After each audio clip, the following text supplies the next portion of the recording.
সমর্থন করি। বিহার এবং উড়িষ্যার মতো করুন, রাজ্যের টাকা থাকলে কোনো অসুবিধা নেই। বিধানসভায় বাজেটের জবাবি ভাষণে আমি বলেছিলাম ৯,০০০ ছিল, ১,০০০ বাড়িয়েছেন, এতে কিছু হয় না।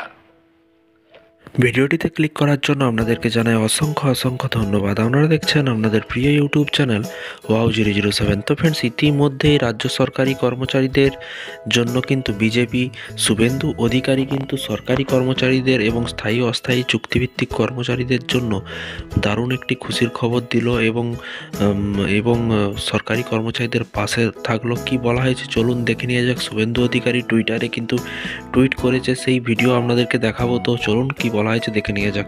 বেতন বৃদ্ধি করতে হবে এবার শুভেন্দু। দেখতেই পাচ্ছেন শুভেন্দু অধিকারী কিন্তু থেমে নেই। এর আগেও কিন্তু কয়েকবার সংগ্রামী যৌথ মঞ্চে গিয়েছে এবং সরকারি কর্মচারীদের পাশে থাকার প্রতিশ্রুতিও কিন্তু দিয়েছে। শুভেন্দু অধিকারী এবার কিন্তু সর্বস্তরে কিন্তু ক্যাজুয়াল চুক্তিভিত্তিক কর্মীদের বেতন বৃদ্ধি নিয়ে কিন্তু বার্তা দিলেন শুভেন্দু অধিকারী। তিনি বলেছেন সর্বস্তরে ক্যাজুয়াল চুক্তিভিত্তিক কর্মীদের ন্যূনতম বেতন কিন্তু 20,000 টাকা করা উচিত। দেখতেই পাচ্ছেন এখানে কিন্তু 20,000 টাকা, সর্বনিম্ন বেতন কিন্তু 20,000 টাকা করা উচিত। শুভেন্দুর বক্তব্য। শুভেন্দু অধিকারী এই মন্তব্যের ভিডিও সামনে এসেছে বঙ্গ বিজেপিতে। দেখতেই পাচ্ছেন এখানে কিন্তু টুইটারে টুইট করেছে, কি বলেছেন তিনি রইল ভিডিও।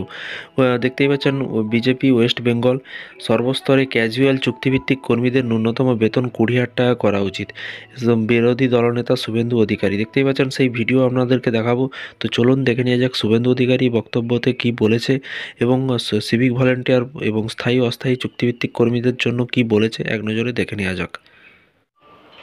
আপনার ফর্ম ফিল আপ করাচ্ছেন 1,30,000 সিভিক ভলেন্টিয়ার্সকে। প্রথমত আমি সিভিক ভলেন্টিয়ার বন্ধুদের স্থায়ী নিয়োগের সমর্থন করি।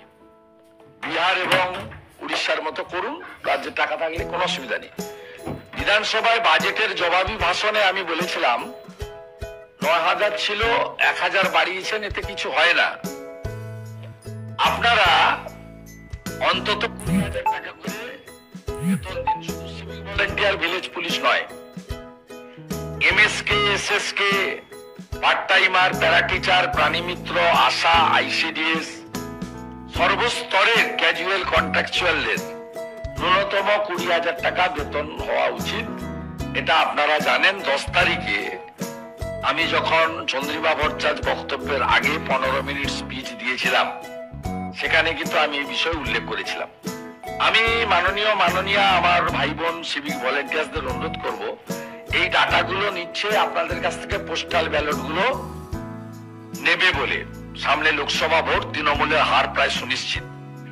দ্বিতীয়ত, ভবিষ্যতে কোর্ট হতে পারে বা হবেই, কারণ পুলিশ রিক্রুটমেন্ট বোর্ডে যে গাইডলাইন আছে তাতে মাঠ এবং হাইট, চেস্ট, ফিজিক্যাল সাথে সাথে রিটিন এক্সামকেও কোয়ালিফাইড করতে হয়। রাজ্য সরকার আপনাদের সমকাজে সমবেতন না দিয়ে একলপ্তে উড়িষ্যা বা বিহার সরকারের মতো পার্মানেন্ট না করে আপনাদেরকে এই ফর্মটা ফিল আপ করছে জুনিয়র কনস্টেবলের দৌড়ে রাখার জন্য। তাতে যে গলতটা মাননীয় মুখ্যমন্ত্রী করছেন সেটা হলো পুলিশ রিক্রুটমেন্ট রুলস যেটা আছে সেই রুলসকে কিন্তু তিনি পরিবর্তন করেননি। সম্পূর্ণ বেআইনি যেভাবে আজকে লক্ষ লক্ষ হাজার হাজার ছেলে মেয়ে, শিক্ষক, শিক্ষাকর্মী, বন দপ্তর, ফায়ার ব্রিগেড, মিউনিসিপাল রিক্রুটমেন্টে ফেসে গেছেন এই রাজ্যে, ঠিক একইভাবে সিভিক ভলেন্টিয়ার্স ভাই বোনেদেরও ফাঁসানোর জন্য এটা করছেন। আপনারা সমস্বরে দাবি তুলুন, আগে পুলিশ রিক্রুটমেন্ট রুলকে চেঞ্জ করুন, রুলস চেঞ্জ করুন। বিধানসভাতে রিক্রুটমেন্ট রুলস এর আইন বদল করুন, তারপরে এই ভাওতাবাজি দিন আর সদিচ্ছা থাকুন। এটা দুটো কারণ, একটা হচ্ছে সবাই জানে 2014 সালে মার্চের 1 তারিখ বা 2 তারিখ ভোট ঘোষণা হয়েছিল, 2019 সালে 10 তারিখে ঘোষণা হয়েছিল মার্চের। সবাই জানে যে মাননীয় প্রধানমন্ত্রীও তার মন কি বাতে বলেছে যে মার্চ মাসে ভোট ঘোষণা হতে পারে বা হওয়ার আমরা আশা করছি। আমরা তো বলতে পারি না, সেই বলবে।